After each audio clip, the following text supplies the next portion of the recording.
Hello friends, this is Vijay Raj Pushp and welcome to learner eyes by BRP. तो आइए एक बार फिर से हम लोग हड़प्पा सभ्यता की ओर बढ़ते हैं। आप सभी को जैसा कि पता है कि आज से 5000 वर्ष पहले एक बहुत ही बेहतरीन सभ्यता का विकास हुआ था और जिस सभ्यता का नाम था हड़प्पा सभ्यता। और वह एक ऐसी सभ्यता थी, शुरुआत में लोगों को पता नहीं था, तो उन्होंने कहा कि सबसे पुरानी सभ्यता जो भारत में है वह वैदिक सभ्यता। लेकिन बाद में जब हड़प्पा नामक स्थल की खोज किया गया तो पता चला कि सबसे पुरानी सभ्यता जो भारत में थी वो कौन थी? हड़प्पा सभ्यता थी। नहीं, एक बार फिर से शुरुआत करते हैं हड़प्पा सभ्यता की आगे की कहानी। अभी तक पार्ट 1 में जो देखा उसको हम एक बार रिकैप करते हैं, करेक्ट है? सबसे पहले समझिएगा कि पाकिस्तान में एक हड़प्पा नाम का गांव है। कौन? हड़प्पा नाम का गांव था। तो 1826 ईस्वी में सबसे पहले एक व्यक्ति था जिसका नाम था चार्ल्स मैसन। उसका ध्यान उस गांव की ओर गया, हड़प्पा की तरफ नहीं, लेकिन बाद में उन्होंने कुछ पता लगाया तो पता चला कि यहाँ पे जितने भी लोग हैं वो सारे लोग ईंट को जमीन के अंदर से निकालकर अपना घर को बनाते, लेकिन उन्होंने ध्यान नहीं दिया। बात जब हम करते हैं 1853 से 1856 ईस्वी की, जब कराची से लेकर, कहां से लेकर? कराची से लेकर लाहौर तक की रेलवे ट्रैक बिछाई जा रही थी। रेलवे ट्रैक समझते हो ना? तो रेलवे ट्रैक जो बिछाई जा रही थी तो और इसका काम जो देख रहे थे कनिंघम महोदय देख रहे थे। कौन देख रहे थे? कनिंघम महोदय देख रहे थे। तो उन्हें पता चला, जब उन्होंने खुदाई करना शुरू किया, जब उन्होंने कराची से लाहौर के लिए, क्योंकि जमीन को तो खोदना पड़ता है, जमीन को बराबर करना पड़ता है, तो उन्होंने देखा कि उसके अंदर से ईंटा निकल रही। जब आसपास के लोगों से उन्होंने पता लगाया तो पता चला कि बहुत सारे जमीन के अंदर ईंटें हैं और उसी ईंटे से जितने भी आप घर देखते हैं हड़प्पा के स्थल पर वो सारे उसी के बनाए गए हैं, ठीक है। लेकिन उन्होंने भी कुछ ध्यान नहीं दिया और उन्होंने क्या किया कि वो भी ईंटा निकाले और कराची से लेकर लाहौर तक रेलवे ट्रैक उसी ईंटा से बना दिए। लेकिन क्रांतिकारी विचार तब आया जब 1921 ईस्वी आया। देखो कितना अंतर होता है, छोटी सी लापरवाही आपको कितना बड़ा नुकसान करती है उसका अंदाजा लगाओ। अगर चाहता तो लोग 1826 में ही उस बेहतरीन सभ्यता का पता लगा लेता और उसका खंडहर भी हमारे सामने पूरी तरह से मौजूद होता, लेकिन ऐसा हुआ नहीं। लोग लापरवाही करते गए और कहां पहुंच गए? 1921। आप लोग भी जीवन में छोटी छोटी बातों को क्या करेंगे? देखेंगे, गौर करेंगे, लापरवाही नहीं करेंगे। हम लोग क्या कहते हैं कि चलो एक ईंट पड़ी रहती है रोड पर, हम लोग सोचते हैं छोड़ दो, इससे कुछ होने वाला नहीं है, लेकिन दूसरा लोग आते हैं और उसी से ठोकर खाकर क्या हो जाते हैं? गिर जाते हैं। तो यहां पर भी वैसे ही हुआ। लेकिन 1921 ईस्वी में एक नाम है बड़ी फेमस, जिसका नाम है जॉन मार्शल। और जॉन मार्शल के नेतृत्व में 2 व्यक्ति निकले थे पुरातात्विक खोज में, जिनका नाम था, एक का नाम दयाराम साहनी, यानी हम बोल सकते हैं उनको डीआर साहनी बोल सकते हैं। और एक व्यक्ति थे जिनका नाम था राखल दास बनर्जी, आरडी बनर्जी। क्या नाम था उनका? आरडी बनर्जी। तो ये जो थे दयाराम साहनी, इन्होंने एक खोज किया जिसका हम लोग कोडिंग से पढ़ चुके हैं, हरदम। ये कब की बात है? 1921 की बात है, जब ह से हड़प्पा सभ्यता, र से कौन सा होगा? रावी नदी, द से दयाराम साहनी और म से पाकिस्तान के मोंटगोमरी जिला में एक गांव था जिसका नाम था हड़प्पा और उसी को खोज कर दिया गया और इसीलिए उसका नाम पड़ गया कौन सभ्यता? हड़प्पा सभ्यता। दूसरी बात, जब आरडी बनर्जी, राखल दास बनर्जी ने 1922 ईस्वी में एक बेहतरीन जगह की खोज किया जिसके लिए कोडिंग के माध्यम से पढ़ेंगे मसरल, और वह जगह का नाम था मोहनजोदड़ो। और चूंकि ऊंचा पर स्थित था इसलिए उसको मृतकों का टीला भी कहा गया।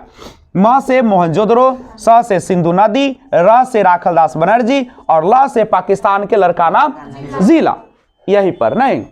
तो ध्यान रखिएगा, ये जब खोज हो गया 1921 से 1922 तक चले गए और उसके बाद हमारे देश में क्या हुआ, इस सभ्यता के बारे में विशेष पता चला कि एक बेहतरीन सभ्यता हमारे यहां भी क्या होती थी, पाई जाती थी। पिछले क्लास में एक और चीज आपने देखा, वह चीज था जिसका नाम था पुरातत्व। क्या नाम था? पुरातत्व। क्या नाम था उसका?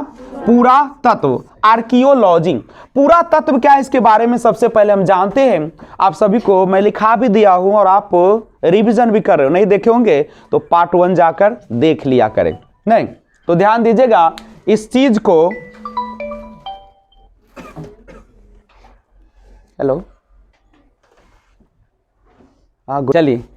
तो पुरातत्व क्या हम लोगों ने देखा भी है कि पुरातत्व वह विज्ञान है नहीं जिसके माध्यम से पृथ्वी के गर्भ में छिपी हुई कौन सी सामग्रियों की खुदाई कर अतीत के लोगों के भौतिक जीवन के बारे में जानकारी प्राप्त होती है। कितना सुंदर परिभाषा है। नहीं याद 2-4 बार पढ़िएगा, आपको याद हो जाएगा। नहीं, और याद करने की कोई जरूरत नहीं, सिंपल याद रखिएगा कि पृथ्वी के अंदर से जो भी चीजें निकाली जाती है और उसका जो अध्ययन किया जाता है उसी को हम लोग बोलते हैं पुरातत्व कहते हैं। कोई दिक्कत? और भारतीय पुरातत्व विभाग की स्थापना कब हुआ था आप सभी को पता ही है, 1861 में। और जिसके डायरेक्टर नियुक्त किए गए थे उनका नाम था अलेक्जेंडर कनिंघम को किया गया था। नहीं, भारतीय पुरातात्विक विभाग के जो जनक है उसका नाम भी क्या है? अलेक्जेंडर कनिंघम ही है। नहीं, ये सब आप लोगों ने जानकारी पहले क्लास में लिया, ठीक है। और उसके बाद एक बेहतरीन क्लास हम लोग किए थे, हड़प्पा सभ्यता का विस्तार की बात किए थे। किसका बात किए थे? हड़प्पा सभ्यता का विस्तार। ये सारा प्रीवियस क्लास में आपने देखा, पार्ट 1 पर जाकर देखिएगा। आपका हार्दिक स्वागत है। वीडियो अच्छा लग रहा है तो लाइक कर दीजिएगा। हड़प्पा सभ्यता का विस्तार। विस्तार का मतलब क्या होता है? फैलाव। फैलाव का मतलब क्या होता है? कहां तक था वो। तो एक छोटी सी जानकारी दे दूं, आप सभी को पहले पता है कि हड़प्पा सभ्यता जो था जिसकी आकृति त्रिभुजाकार थी। कैसी आकृति थी? त्रिभुजाकार। और ये मैंने कहा था कि ये है उत्तर और नीचे जो है दक्षिण, ये आपका पूरब और ये है आपका पश्चिम। यही है ना आपका? कोई दिक्कत है क्या? अब हम एक और बात बता दूं, उत्तर में एक जगह था जिसका नाम था मांदा या मांडा, ठीक है, मांडा ही लिखे, कोई दिक्कत नहीं है। या मांदा जो कि कहां पे पड़ता था? कश्मीर में पड़ता था। 10 से दक्षिण और 10 से दाइमाबाद जो कहां पे पड़ता था? महाराष्ट्र में। और पूर्व में था उसका नाम था आलमगीरपुर और ये कहां पड़ता था?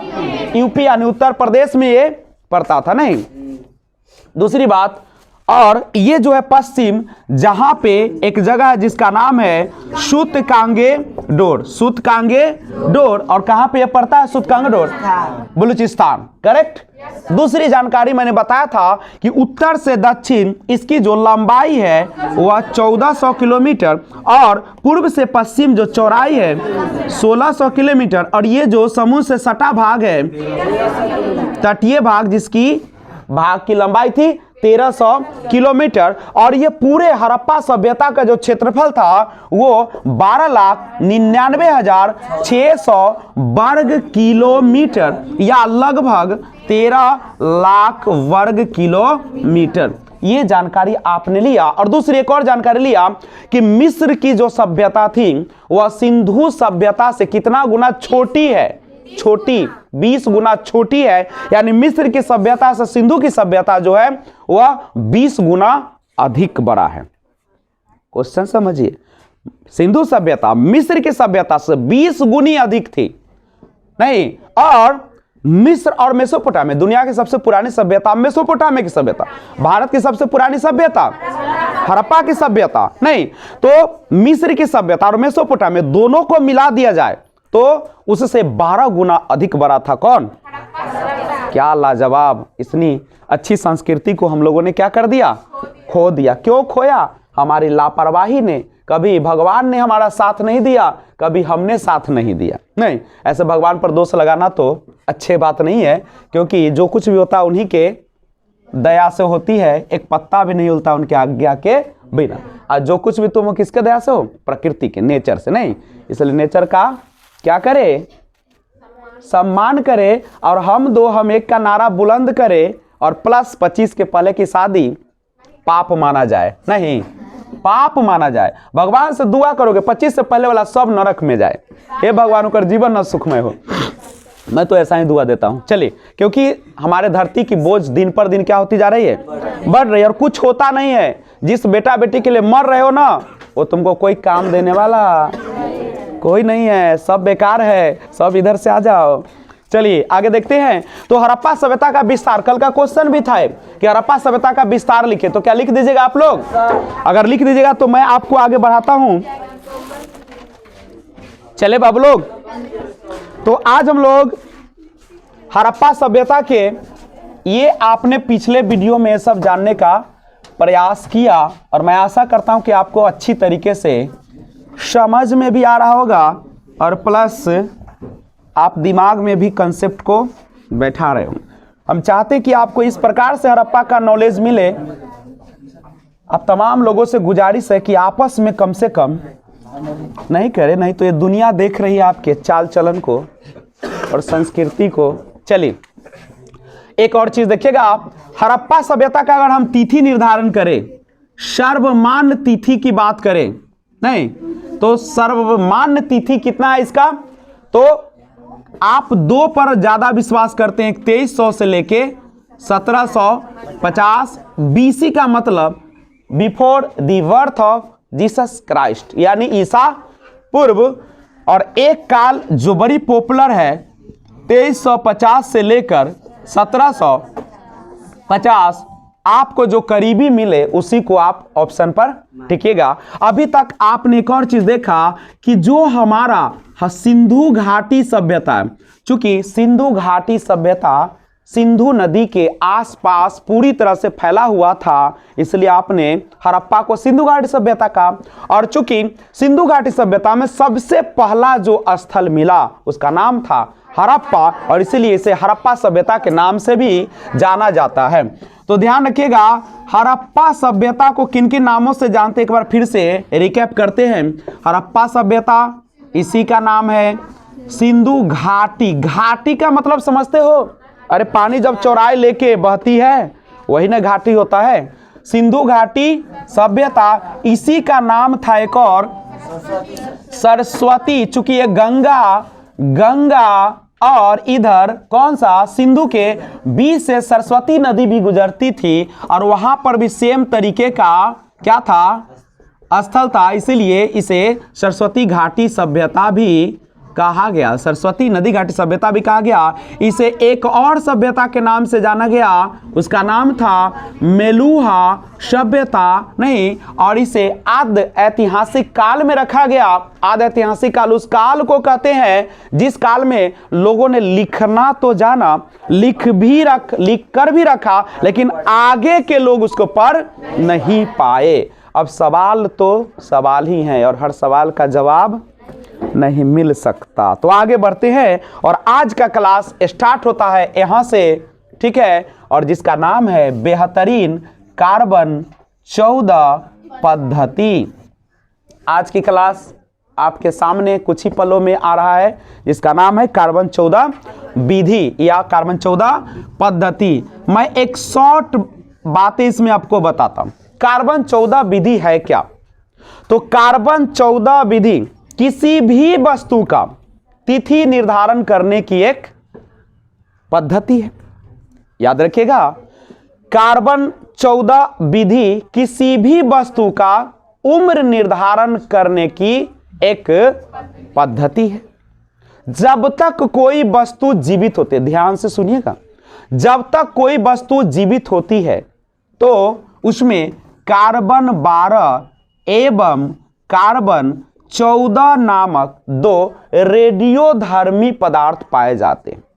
जब उस वस्तु की मृत्यु हो जाती है तो कार्बन 12 की मात्रा तो स्थिर बनी रहती है, जैसे का तैसा बना रहता है। इसमें कोई न कमी होती है ना अधिकता होती है, लेकिन कार्बन 14 की मात्रा में कमी आने लगती है, नाश होने लगता है, नष्ट होने लगता है और क्षय होने लगता है। सब एक के बात है, पर्यायवाची शब्द है, जो भगवान आपको दिमाग में रखे, क्योंकि मैं ऑप्शन बहुत दे देता हूं। एगो नहीं याद रहेगा तो एगो याद हो ही जाएगा। जयमाला पर एक लड़की ना चढ़ी तो दूसरा तैयार रहती है चढ़ने के लिए, नहीं यही ना होता हो।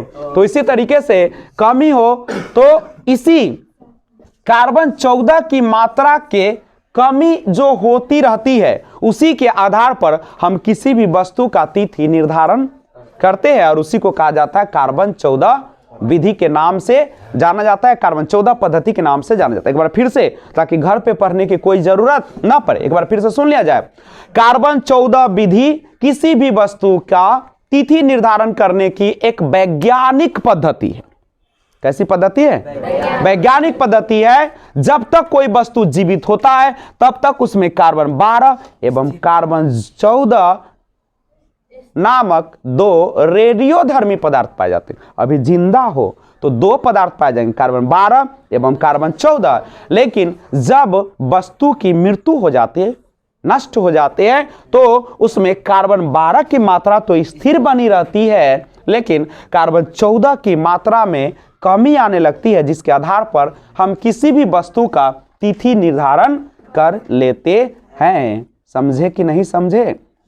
एक बात और समझिएगा, जिस पदार्थ में कार्बन 14 की मात्रा जितनी कम होती है, कार्बन 14 की मात्रा जितनी कम होगी वह उतना ही अधिक पुराना होगा, और जितना ज्यादा होगा कार्बन की मात्रा उतना ही ज्यादा प्राचीन न होकर अभी का होगा, नहीं नया होगा। करेक्ट है। और पदार्थों में कार्बन 14 के क्षय की प्रक्रिया को, फिर से सुनिएगा, पदार्थों में कार्बन 14 के क्षय की प्रक्रिया जो होती है, मतलब कार्बन 14 की मात्रा जो घटती रहती है, उस प्रक्रिया को रेडियोधर्मिता कहा जाता है। रेडियो एक्टिविटी, रेडियोधर्मिता। फिर से सुनिएगा इस बात को, पदार्थों में कार्बन 14 के क्षय की प्रक्रिया को, कार्बन 14 के क्षय की जो प्रक्रिया होती है, किसी भी पदार्थ में कार्बन 14 के क्षय की प्रक्रिया जो होती है उसी को कहा जाता है रेडियोधर्मिता। क्या कहा जाता है?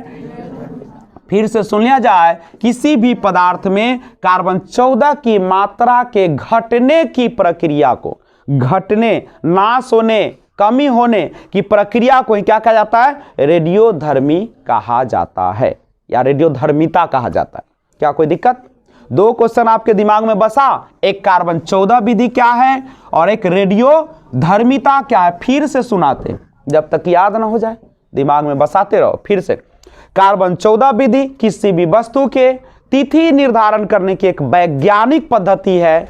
जब तक कोई वस्तु जीवित होती है उसमें दो रेडियोधर्मी पदार्थ पाए जाते हैं, कार्बन 12 एवं कार्बन 14। जब उस वस्तु की मृत्यु हो जाती है तो कार्बन 12 की मात्रा तो स्थिर बनी रहती है, लेकिन कार्बन 14 की मात्रा में कमी आने लगती है, और उसी कार्बन 14 की मात्रा में कमी के आधार पर हम किसी भी वस्तु का तिथि निर्धारण करते हैं, जिसे कार्बन 14 विधि के नाम से जाना जाता है। और कार्बन 14 की मात्रा में जो कमी होती है, ठीक है, कमी होती है ना, तो वह जितना ज्यादा उसमें कमी आएगी उतना ही ज्यादा वह वस्तु प्राचीन होगा, पुरानी होगी।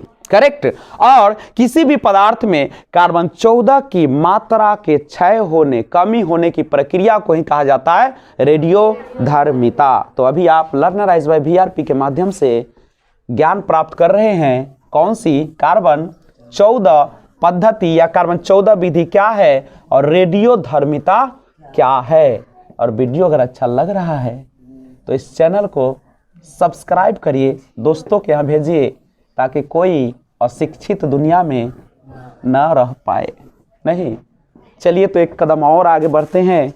अब आगे बढ़ते हुए थोड़ा सा आपको नज़ारा दिखाता हूँ। कौन चीज़ का? हड़प्पा सभ्यता का नज़ारा। नहीं, लाजवाब सभ्यता, जिसके बारे में जानकर आपके चेहरे पर एक छोटी सी मुस्कान आएगी और सोचेंगे कि काश आज भी ऐसे ही सभ्यता रहती। नहीं तो बढ़े, आपने एक और क्वेश्चन पहले पढ़ा था कि हड़प्पा सभ्यता जो है, कौन सभ्यता?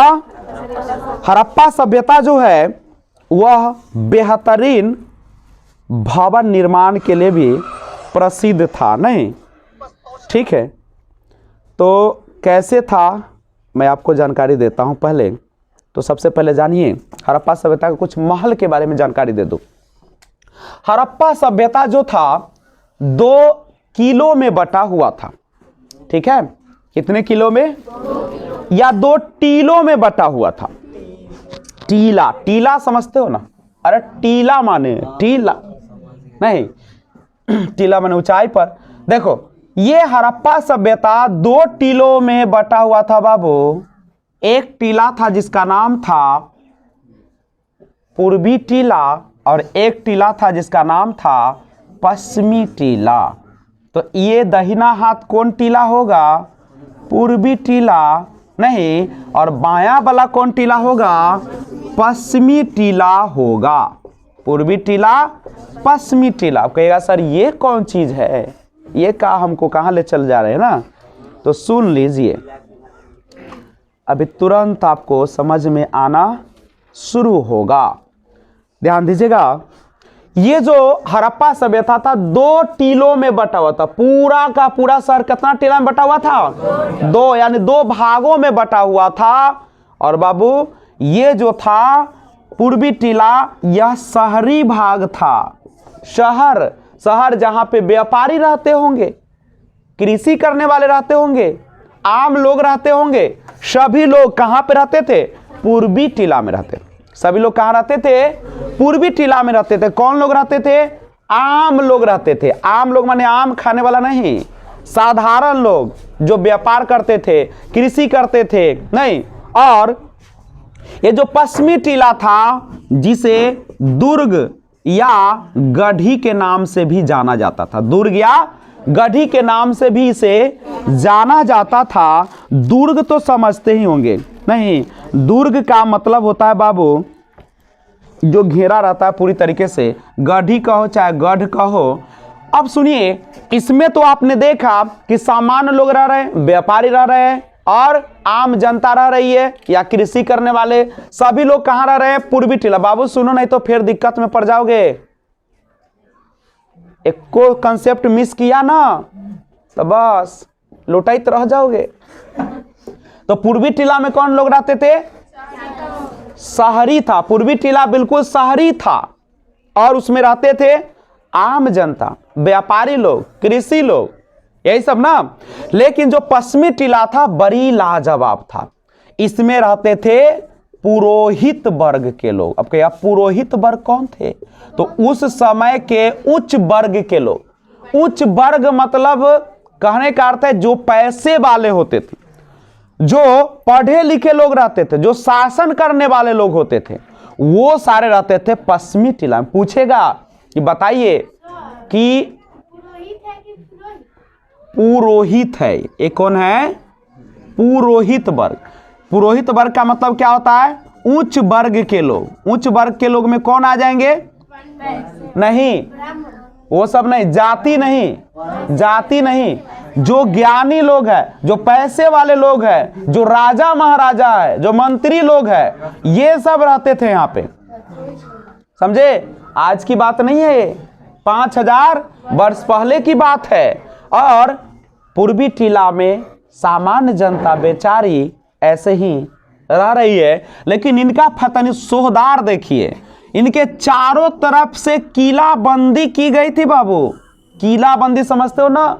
जैसे गाजीपुर बना हुआ है, इसके चारों ओर से बाउंड्री एकदम पूरा बंद, बेहतरीन, समझ रहे हो? और बंदे नहीं था, इसके चारों तरफ से बहुत बड़ा गड्ढा खोदा गया था, ताकि बाढ़ का पानी है तो वह में अटक जाए, कोई हमला करे तो उन्हीं मर जाए, पार ना कर पाए।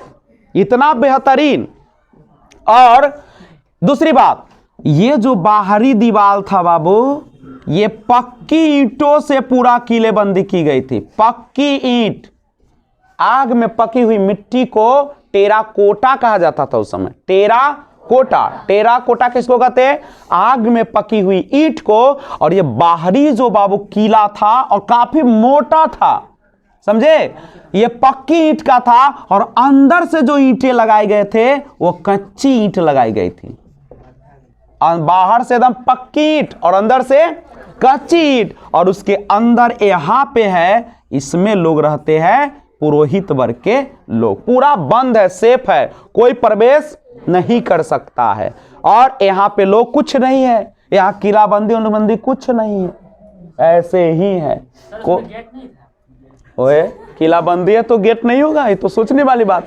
गेट, हाँ गेट, अरे हाँ गेट में तो जा ही सकता है। तब तो तुम अपना घर में गेट नहीं लगाओ तो ठीक है, मैं तो घुस ही सकता है। आप ही बताइए, आपका जो घर है उसमें गेट लगाओगे तो यो घुस जाएगा, और न लगाओगे तो यो घुस जाएगा। तो नहीं लगाओ, पता चल जाएगा। अरे वो गेट है सुरक्षा के लिए, वो आम गेट नहीं है तुम्हारी तरह, एक लात मारोगे गिर जाएगा। उस गेट में भी बहुत सारे गेट होते हैं। बड़े बड़े दुकान देखे हो, बाहर से पहले लोहा वाला, तो अब ओकरा अंदर फेरू, तो अब फिर शटर, फिर अंदर 4-5 गो लाइन से। नहीं, तुम चाह कर भी तोड़ नहीं क्या तुमको यहाँ पे गेट भी होगा किला में तो क्या आराम से प्रवेश करने देगा? कि वहां पे सैनिक का भंडार होगा, उन्हीं काम तमाम उन्हीं फाड़ उड़ कर खा हो जाएगा ना। कुत्ता उत्ता के पोसले होगा, कुत्ता पोसता था ये सब। सबसे पुराना जो है पालतू पशु कौन है? मनुष्य ने सबसे पहले जो पालना सीखा था कुत्ते को सीखा था। और हड़प्पा सभ्यता में एक चीज का अभाव था, लोहा से लोग परिचित नहीं था बाबू। किस धातु से परिचित नहीं था? और लोहा से परिचित नहीं था, इसलिए वो तलवार से भी परिचित नहीं। इन लोगों को एक चीज का ज्ञान था, और वो ज्ञान था, वो जानते थे कि तांबा और टीन को मिला देने से कांस धातु का निर्माण किया जाता है, जो काफी मजबूत होता है। समझे? तो कांस, चूंकि कांसा का प्रयोग ये लोग करते थे, इसलिए सभ्यता को कांस युगीन सभ्यता भी कहा गया। कौन सभ्यता? तो इसका नाम फिर से सुने तो बात करेंगे। कांस युगीन सभ्यता क्यों किया गया? क्योंकि वो तांबा और टीन को मिलाकर एक मिश्र धातु का निर्माण करते थे, जिसको कांसा कहा जाता था। एक एक चीज याद रखो, इस बार का इतिहास में अगर 90+ नहीं आया तो मेरी बेइज्जती है। और रियली में अरे 80 तक लाया है इतिहास में बच्चे लोग, तो अमकी तो पूरा चल रहा है। आज तक ऐसा क्लास चला नहीं है एकदम शुरू से। विजय सर दिल लगा के अब पूरा बरोस दे, हम कभी नहीं परोसते हैं ऐसा, ठीक है। लेकिन इस बार लगा है कि हमको अच्छे स्टूडेंट है इसमें, इस बार बढ़िया स्टूडेंट आए हैं, इस बार पढ़ने वाले हैं। शायद इस साल में बहुत अच्छे लोग पैदा लिए थे, क्योंकि मैं अपने गांव में भी, बसंतपुर में भी देखता हूं तो वहां भी बेहतरीन लड़कियां सब है और लड़के सब। इस बार क्वालिटेटिव है, बहुत कंपटीशन है। और इसमें भी देखते दाम पढ़ने वाले सब आ गए हैं। इसलिए तो बाबू ऐसे बैच बहुत कम बनते हैं जिसमें लगभग लोग सीरियस हो जाए। नहीं, भगवान करे तुम लोग बहुत ऊपर जाओगे, हमको पता है। और मेरा अगर 1 साल का आशीर्वाद रहा तो रियली कहते तुमको आर्ट्स में तो कहीं दिक्कत होने नहीं जा रहा है। आराम से फोप खींचना, क्लास करना और जाओ और देखो कैसे नंबर आता है।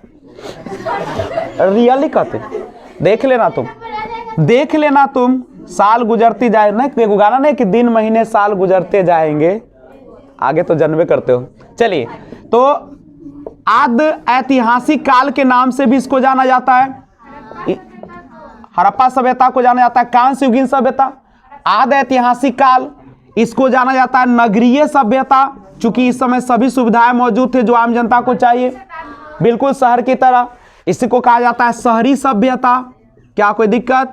इसको कहा जाता है मातृसत्तात्मक सभ्यता।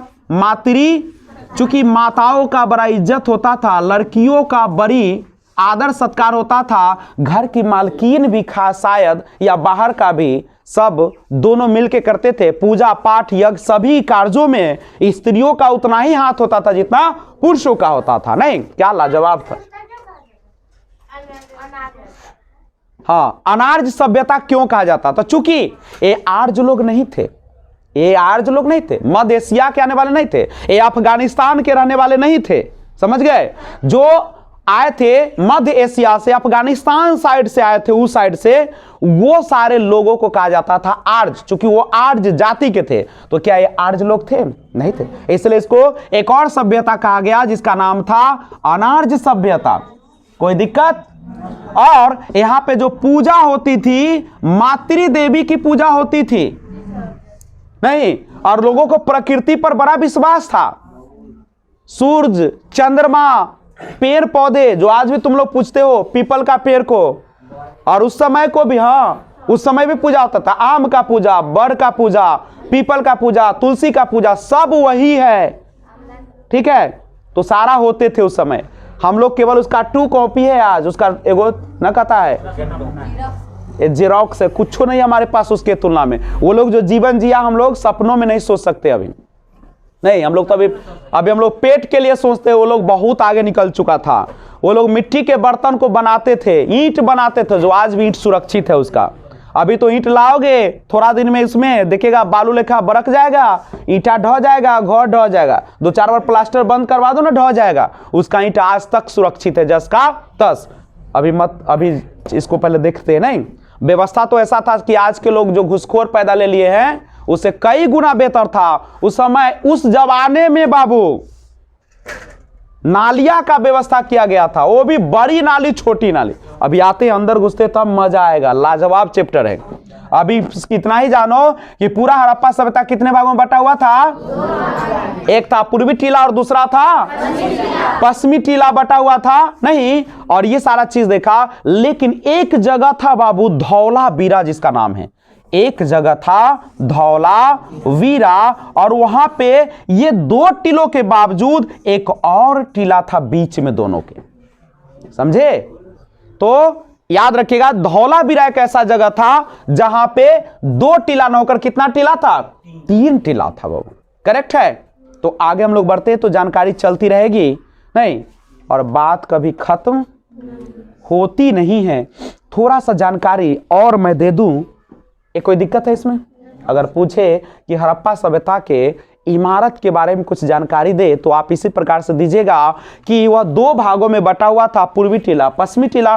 पूर्वी टीला में सामान्य लोग रहा करते थे, व्यापारी लोग रहा करते थे, खेती करने वाले लोग रहते थे। लेकिन पश्चिमी टीला जिसको दुर्ग गढ़ी या गढ़ कहा जाता था, उसमें पुरोहित वर्ग रहते। तो उस समय के शायद उच्च वर्ग के लोग रहा करते थे, और जो ज्ञानी होते थे, बहुत पैसे वाले होते थे, जो मंत्री होते थे, राजा महाराजा लोग होते थे। लेकिन धौलावीरा एक ऐसा जगह था जो कि 2 टीला में न बटकर 3 टीलों में बटा हुआ था। कितने टीला में? अब थोड़ा सा आपको जानकारी दे दूं कि वहां के घर कैसा बना हुआ था, तब ना आपको समझ में आएगा कि आज जो जी रहे हो कैसे जमाने में जी रहे हो ना। तो आइए, लोगों की पहचान उसके ईमानदारी से होती है। नहीं, याद रखना, अगर बहुत ऊंचाई तक जाना चाहते हो तो आपके अंदर क्या होनी चाहिए? ईमानदारी सबसे पहले। बेईमान बन के पैसे बहुत कमा सकते हो, लेकिन कुछ समय के बाद वो पैसे क्या हो जाएंगे? आपके नाश हो जाएंगे। आपके बाल बच्चे शराबी हो जाएंगे, आपके बाल बच्चे कुत्ते गिद्दर हो जाएंगे।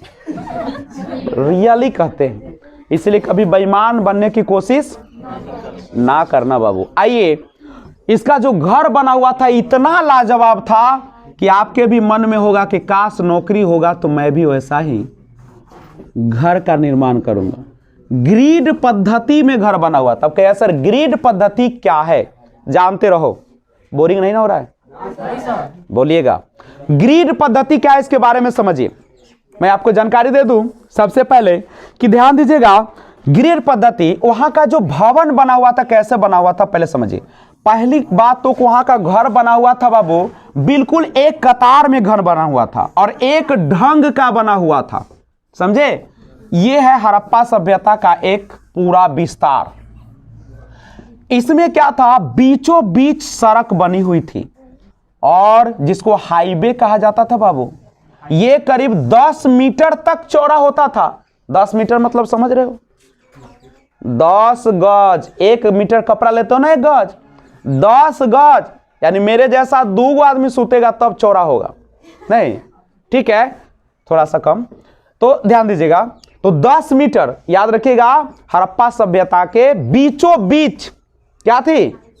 एक सड़क बना हुआ था, NH road, highway road, national highway road, नहीं, जो 10 मीटर चौड़ा बना हुआ था। और इतना ही नहीं था बाबू, ये जो सड़कें हुआ करती थी आज की तरह ही सफुआ न नागिन नाच न करता था, बिल्कुल सीध में। अगर यहां से अगर हम लोग इधर घूम जाए, बिल्कुल हाजीपुर यहां से दिखेगा, इधर वहां घूम जाए तो जंदाहा, एक के बार जंदाहा बाजार दिखेगा। माने कह ए भगवान, अरे बिल्कुल सीधा दिखेगा। टेलीस्कोप लगा लोगे तो दिखेगा। ऐसा भला भी तो लगा के देखना, टेलीस्कोप दिखता हो जंदाहा, हाजीपुर दिखता हो, ये रेजगने ना दिखेगा नहीं, क्योंकि अभी नागिन डांस वाला रोड सब है। आधा पैसा सरकार लगाती है, आधा पैसा सरकार खा जाती है। अब बचता वो में नीचे आते आते वो खा पी का बराबर, यानी 50 करोड़ का रोड बनता है मुश्किल से 10 करोड़ का रोड। 40 करोड़ पेटुआ सके पेट का, तभी तो कोरोना से मरता है, तो कभी ना हार्ट अटैक से मरता है, तो कभी कुछ से मरता है। को निमन से मरता है? कोई नहीं मरता है। कम में उम्र में जय श्री राम, बोले गंगा माई की जय। अब देखो ये हड़प्पा सभ्यता। अब सुनिए, ये तो बीचों बीच सड़क है, और इस बीचों बीच सड़क बाबू समकोण पर काटा करती थी। ये जो सड़कें थी काती पर काटती थी? समकोण समझते हो? अरे अपन गाजीपुर में रोड चौराहा वैसे रोड होते, देख रहे हो, इधर से जा रहा है वो एकदम सीधा, अभी ना कह के मार देते धक्का। उसी तरीके से ये सारा जो है देखो समकोण पर सब काट रही है। ये सब सड़क है, ये सब कौन चीज है इतना चौड़ा चौड़ा? ये सब सड़क है, एक रात ही ना समझिए। अरे रे रे रे रे पूरा के नक्शा है तोरी, भारत ऐसने हो, ये भारत ऐसने हो। अरे ये मैप है तो इतने को है, तो भारत उतने को देखते उधर भारत।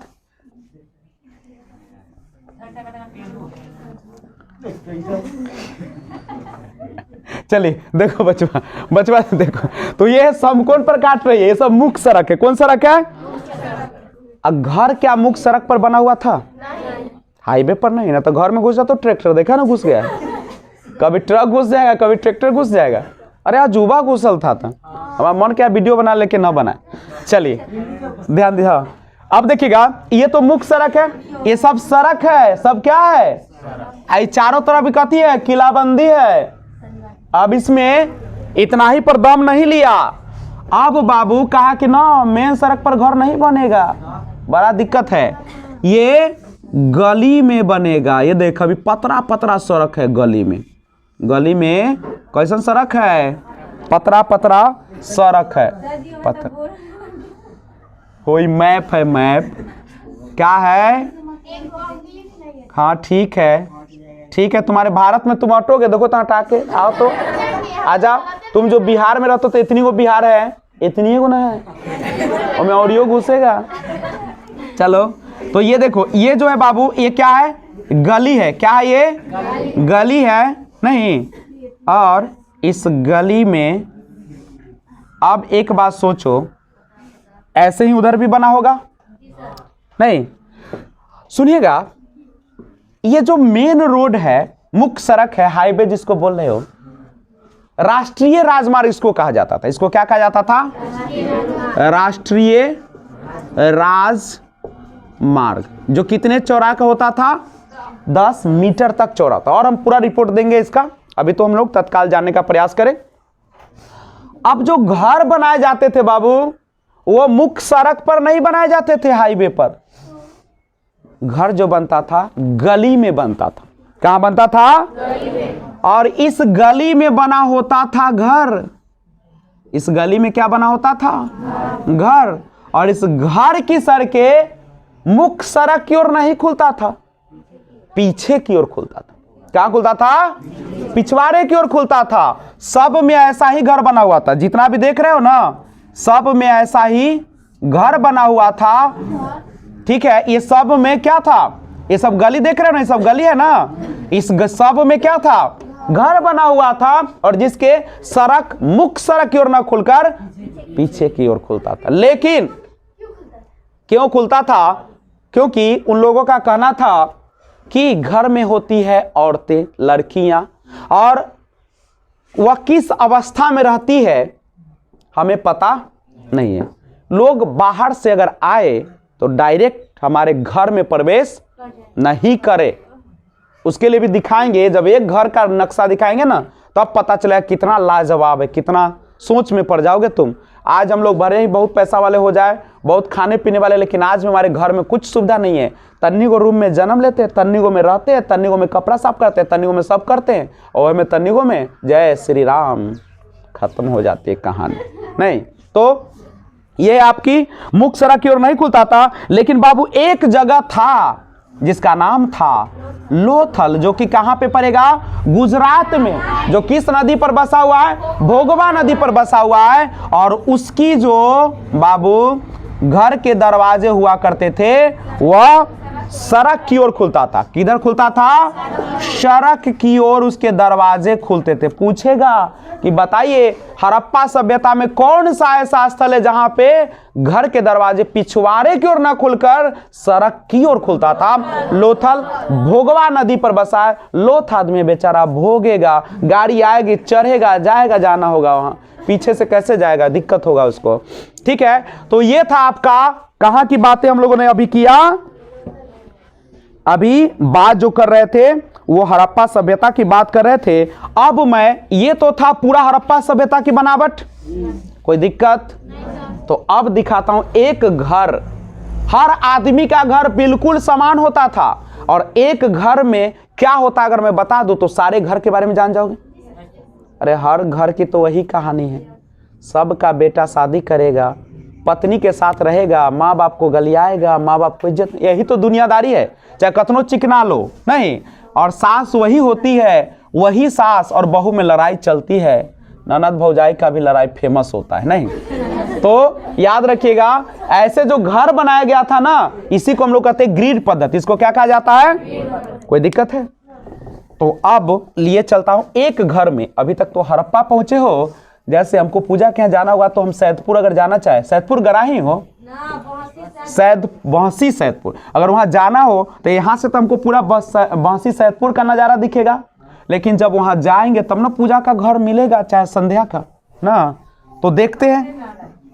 तो इसी तरीके से अब हम यहाँ पे बात करते हैं थोड़ा सा और देखते हैं कि आखिर एक घर की बनावट कैसी थी। तब तो मन के संतुष्टि मिलेगा कि हमारे बाप दादे परदादे ने हमारे लिए क्या छोड़ के गए हैं। नहीं तो चलिए ले चलता हूं हड़प्पा सभ्यता की एक घर की ओर, एक घर की ओर ले चलता हूं। यह है हड़प्पा सभ्यता का एक घर के बारे में पहले बात करूं। इतना तो स्पष्ट है कि हड़प्पा सभ्यता का जो घर था उसके दरवाजे मुख्य सड़क की ओर नहीं खुलते थे। ठीक है, ये पूरा का पूरा घर का एक मैप है बाहर से। कहां के है? बाहर से। अब हम इसमें अंदर प्रवेश करेंगे, नजर दीजिए इस पर, सुनिए। पहले हर सवाल का जवाब है यहां पे, लेकिन उसके लिए करना पड़ेगा आपको थोड़ा सा इंतजार। क्या घर की सड़कें मुख्य सड़क की ओर खुलता था? गली में खुलता होगा। तो सुनो, घर के दरवाजे कहां खुलते होंगे? अच्छा, घर के सड़कें खोल दिए गली में। अच्छा, तो जो घर था हड़प्पा सभ्यता का, उसके दरवाजे जो खुलते थे गली की ओर खुलते थे। कहां खुलते थे? और क्या इस घर के आसपास अभी क्या मुख्य सड़क मिलेगा?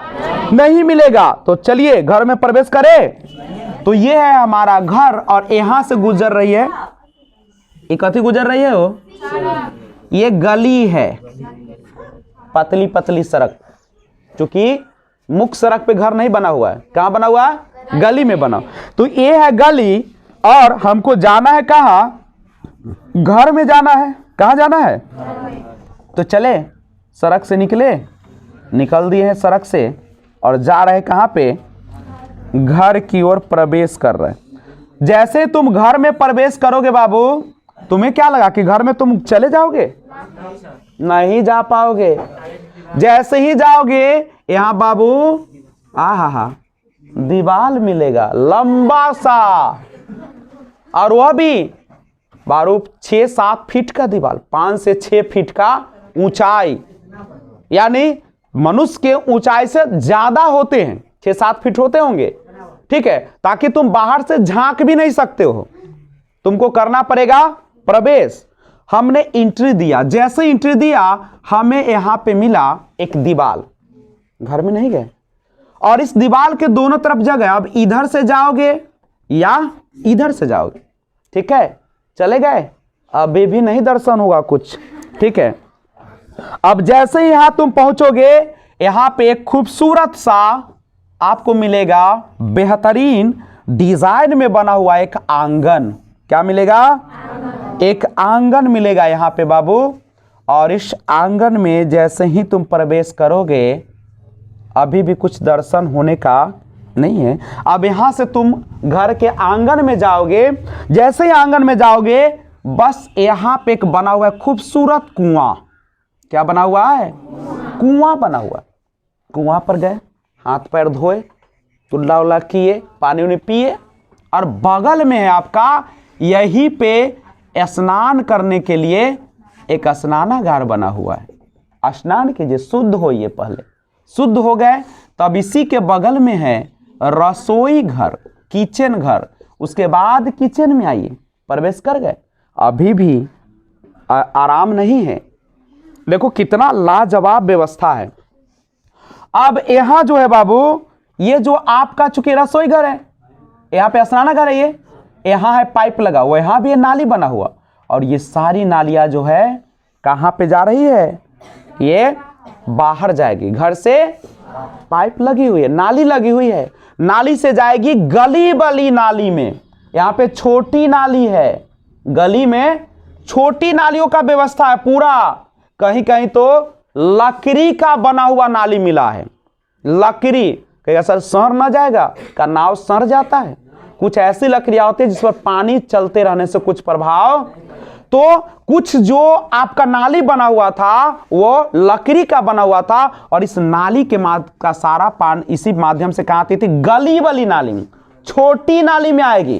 कहां आएगी, और इस छोटी नाली की पानी जो है निकलकर, ये छोटी नाली जो है बड़ी नाली में जाकर मिलती थी, और इस बड़ी नाली में गिरकर और ये सब शहर के बाहर पानी चली जाती थी। शहर में पानी नहीं रहती थी, गंदगी नहीं रहती थी। और ये जो सड़क मुख्य जो बड़ी नाली बनी हुई थी, एक छोटी नाली गली में, मुख्य सड़क के किनारे किनारे बड़ी नाली, और इस नाली में ऊपर से क्या किया गया था पता है, सिलाप रखा गया था, या तो पत्थर का या ढालकर नहीं रखा गया था, पूरे में ढका हुआ था, खुला नहीं था कि गंध करेगा। नाक बंद करके हाजीपुर की तरह नहीं जाना पड़ेगा, पटना लेखा नाक खोल के जाओगे, शुद्ध हवा लेके जाओगे, पूरा पैक है। और बीच बीच में मैन होल बनाओ, मैन होल ऐसे गड्ढा रहता है पूरा, नीचे नहीं बना रहता है, नीचे पूरा बेहतरीन, और इस पर सिलाप रखा हुआ है। सफाई चलती थी, इसको हटाकर साफ किया जाता था पूरा नाली को, और फिर सिलाप को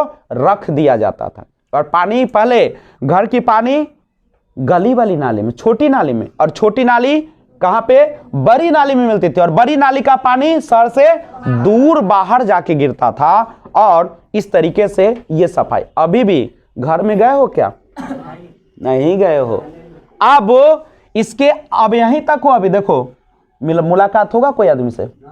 अब जब जाओगे तो अंदर, अब इसमें हर घर में बाबू कम से कम 4 या 5 कमरे हुआ करते थे। हर घर में 4 से 5 कमरे, सब घर में, सब की घर की बनावट इसी प्रकार की। इतना सबका होगा, बाथरूम भी है, समझे, बाथरूम भी बना हुआ है, ऐसी लोटा लेकर ना जाए के हो, तो बाथरूम भी है इसके घर में, बाहर भी कुआं है इसका, ठीक है। और दूसरी बात, इसका जो घर था बना हुआ बाबू, बिल्कुल पक्का घर, ईंट का बना हुआ, बिल्कुल छतदार पक्का घर, ठीक है। और सड़कें बिल्कुल चौड़ी, पक्की सड़क जो समकोण पर काटती है, करेक्ट है। तो ये जानकारी लिए आपने घर के बारे में, किसके बारे में, समझ में आया, बोलो। अगर तुमको कहेगा कि हड़प्पा सभ्यता के कौन चीज के भवन निर्माण के बारे में बताइए, ऐसी क्वेश्चन रहता है, बात तो लिखना कि हड़प्पा सभ्यता की भवन निर्माण की कला बहुत ही व्यवस्थित और सुव्यवस्थित और क्रमबद्ध ढंग से बनाई गई थी, सुव्यवस्थित और क्रमबद्ध ढंग से बनाई गई थी। हर घर की बनावट लगभग एक जैसी हुआ करती थी, और वह घर मुख्य सड़क की ओर न होकर गली की ओर होती थी उसका, और उसके दरवाजे भी मुख्य सड़क की ओर न खुलकर गली या पिछवाड़े की ओर खुलते थे, नहीं, एक लोथल जो है जगह, वही सड़क की ओर उसके दरवाजे खुले मिले हैं। और हर घर में एक बेहतरीन व्यवस्था, एक गली से जाने के बाद हमें दर्शन होता था आंगन का, और आंगन में कुआं, स्नानागार, रसोई घर बना होता था, और उसके हर घर में 4 से 5 कमरे हुआ करते थे। और हर घर ग्रिड पद्धति, यानी बोल सकते हो कि पक्की ईंटों का और पक्की छतों वाली घर होती थी, करेक्ट है। और वहां की सड़कें समकोण पर काटती थी, बिल्कुल एक सीध में बनी होती थी। कोई दिक्कत है, क्या लिख डालोगे इमारत के बारे में? हो जाएगा? अगर हो जाएगा तो आगे बढ़ूं। थोड़ी सी जानकारी और देना चाहता हूं, अभी तो बहुत सारी जानकारी है लेकिन तत्काल ये सब नहीं लिखाएगा हो, लिखा नहीं तो वीडियो तो आपके साथ है ही, फिर एक बार देख लीजिएगा। नहीं, जहां भी परेशानी हो वीडियो, ये पार्ट 2 आएगा। ये पार्ट कौन आएगा? ऐसे मैं प्ले लिस्ट में डाल रहा हूं, लिखा होगा वहां पे, ठीक है, लिखा रहेगा 12th इतिहास, ठीक है, या इतिहास लिखा रहता है केवल। हड़प्पा सभ्यता का वीडियो बन गया, पार्ट 1 कल मैंने अपलोड कर दिया है, और ये जो वीडियो अभी बन रहा है वो पार्ट कौन बन रहा है? 2। तो जिन लोगों को समझने में परेशानी हो वो लोग क्या करिएगा, यहां पर न पढ़ के घर पर भी क्या करिएगा, पढ़ लीजिएगा। कितना पुण्य का काम कर रहा हूं पता है? क्योंकि जो लोग नहीं आ पाते वो वीडियो से भी, इसलिए मैं वीडियो काटता भी नहीं, पूरा वीडियो बना रहा हूं ताकि हर चीज बच्चे को मिल जाए। तो इतना मैं काम कर रहा हूं, तो आपका भी कर्तव्य है कि इस चैनल को ज़्यादा से ज़्यादा लिंक शेयर कीजिए, सब्सक्राइब करवाइए, इतना शेयर करवाइए कि आपका परिवार दिन दुगनी रात चौगनी बढ़े और हर जगह एक ही नाम हो, लर्नराइज बाय वीआरपी। चलिए, तो ध्यान दीजिए, समस्या होने पर कमेंट बॉक्स में जरूर हमें कमेंट। अभी बहुत सारा चीज पढ़ना है इसमें, अभी लिपि के बारे में पढ़ना है, मुद्रा के बारे में पढ़ना है, नहीं अभी सभी स्थल मोहनजोदड़ो, चनहुदड़ो, लोथल, कालीबंगन, नहीं उसके बाद रंगपुर, सब के बारे में पढ़ेंगे, कहां से कहां मिला। अभी तो लाजवाब क्लास आने वाला ही बचा है कि लिपस्टिक कहां से मिला। उस समय के लोग लिपस्टिक लगाते थे बाबू, ठीक है, लिपस्टिक का प्रयोग होता था, लोग गहने का प्रयोग करते थे बाबू उस जमाने में, आज की बात नहीं है। लोग कॉस्मेटिक्स, अभी तुम क्रीम का यूज करते हो ना, उस समय भी लोग कॉस्मेटिक्स का यूज करता था, उस समय भी चाकू रखता था लोग, समझ रहे हो, हर चीज है। लेकिन अभी जानने के लिए क्या करना पड़ेगा, इंतजार और शेयर करते रहिए लिंक को। अब थोड़ा सा हम उसके जीवन के भी बारे में जानकारी ले ले, हड़प्पा सभ्यता के जीवन कैसा लोग जीता था उसके बारे में भी जान लेते, क्योंकि वो तो चलती रहेगी। अब एक लाजवाब चीज और आने वाला है जिसका नाम है स्नानागार, लाजवाब स्नानागार। उसके बाद हम लोग पढ़ेंगे अन्नागार के बारे में, समझ रहे हो, अन्न कैसे लोग रखते थे, सड़क व्यवस्था के बारे में पढ़ेंगे।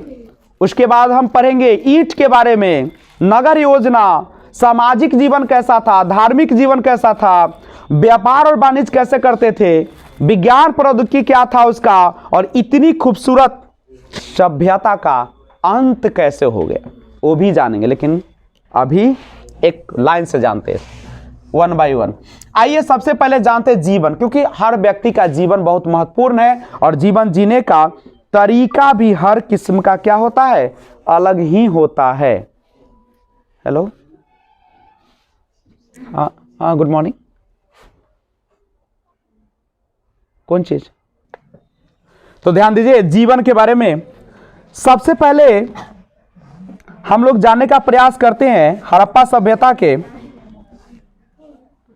ये तो जान चुके हो ना कि इसका सर्वमान्य तिथि जो है 2350 से 1700, बहुत सारे लोग इस पर सहमत है, BC यानी ईसा पूर्व। जीवन देखो, जीवन में सबसे पहले हम लोग ले चलते हैं आपको खान पान की ओर, खान पान जलपान की ओर। सबसे पहले जानिएगा कि लोग शाकाहारी और मांसाहारी दोनों थे, लेकिन सबसे पहले शाकाहारी की बात करते। देखिए, शाकाहारी भोजन में जो था, लोग गेहूं की उपज करते थे, जौ की उपज करते थे, तरबूज लोग उगाते थे, खरबूजा, यहां तक कि खजूर का भी प्रयोग करते थे।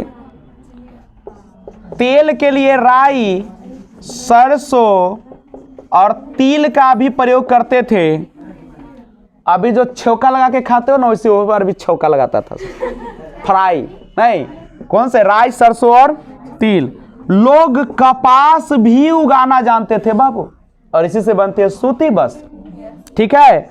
और जिसको विदेशी लोग क्या कहते थे पता है, सिंडोन कहा करते थे। कपास को विदेशी लोग क्या कहते हैं, शिंडोन कहते हैं। कोई दिक्कत? उसके बाद लोगों को आभूषण का भी खूब शौक था, सुंदर भी दिखना चाहते थे, केवल खाते पीते और रहते ही नहीं थे, स्मार्ट भी दिखना चाहते थे। और जो उच्च वर्ग के लोग थे बाबू, सोना चांदी उस समय भी था, हाथी दांत और मन के पत्थर के बहुत बेहतरीन पत्थर के गुड़िया, छोटा छोटा नहीं, वो मन का उसको कहते हैं। तो सोना का आभूषण, चांदी का, हाथी दांत का और मनका का आभूषण गर्दन में, हाथ में, पैर में, माथा पर, गोर पर सब कुछ लगाते थे बाबू। चूड़ी भी पहनते थे लोग, ठीक है। काली बंगन का अर्थ होता है काले रंग की चूड़ियां। काली बंगन का अर्थ क्या है? काले रंग की चूड़ियां। नहीं तो सारे चीज है बाबू, जब पढ़ोगे पूरा तो और मजा आएगा। नहीं तो आगे बढ़ते हैं और थोड़ी सी बात करते हैं एक चीज के बारे में, और वो महत्वपूर्ण है आपका। देखिए दो चीज अभी मैं तुरंत देता हूं। चनहुद्रो जो उसका एक शहर था, वहीं से मिला था लिपस्टिक, ठीक है। चनहुद्रो से क्या मिला था? लिपस्टिक। काली बंगन का क्या अर्थ है? काले रंग की चूड़ियां। मोहनजोदड़ो का अर्थ क्या है? मृतकों का टीला। नहीं, हड़प्पा सभ्यता या मोहनजोदड़ो जो था कितने भागों में बटा हुआ था? 2 टीलों में बटा हुआ था, पूर्वी टीला, पश्चिमी टीला। एक ऐसा स्थल है जो कि 3 टीलों में बटा हुआ था, धौलावीरा। चलिए, अब जो अमीर लोग थे, बड़े लोग थे, शासक वर्ग थे, वे लोग सोना चांदी, हाथी दांत और मनका के गहने पहनते थे, आभूषण पहनते थे। न केवल लड़कियां पहनती थी बल्कि लड़के भी पहना करते थे, ठीक है। लड़के भी कान में नहीं और हाथ में कड़ा उड़ा पहनते थे, ठीक है। ना केवल लड़कियां शौकीन होती थी, लड़के भी एक पर एक आभूषण लगाया। लेकिन जो गरीब वर्ग के लोग थे, व्यापारी वर्ग थे, वो लोग शंख का, सीपी का और मिट्टी के बने हुए आभूषणों का प्रयोग करते थे, ठीक है। मिट्टी का डिजाइन बना के पकाकर आग में और बेहतरीन कलर देके उसको पहनते थे। अभी रोल गोल्ड वाला पहनते हो ना, वैसे ही लोग भी थे वहां उस समय। अगर ओरिजिनल ना मिला सोना तो सोने जैसा मिट्टी का बनाकर, रंग कर और बड़े शौक से पहनते थे। शंख, सीपी, मिट्टी सामान्य लोग और अमीर लोग, शासक वर्ग के लोग सोना चांदी, हाथी दांत और मनके उनकी औरतें, उनकी पत्नियां लोग पहनती थी, ठीक है। और एक और बात समझिएगा, आप सभी को जैसा पता है कि लोग कपास उगाना जानते थे। कपास उगाना तो जानते थे, गुजरात में पाया जाता था, अभी भी गुजरात में उगती है। नहीं तो कपास होता था, इसीलिए यहां पे कपड़ा भी लोग बेहतरीन यूज करता था। आज की तरह नहीं, बेहतरीन कपड़ा। ये ना कि चूल्ही तर बैठे, तनका पकड़ा, पतो नहीं चला, देह पूरा लहक के मर गए।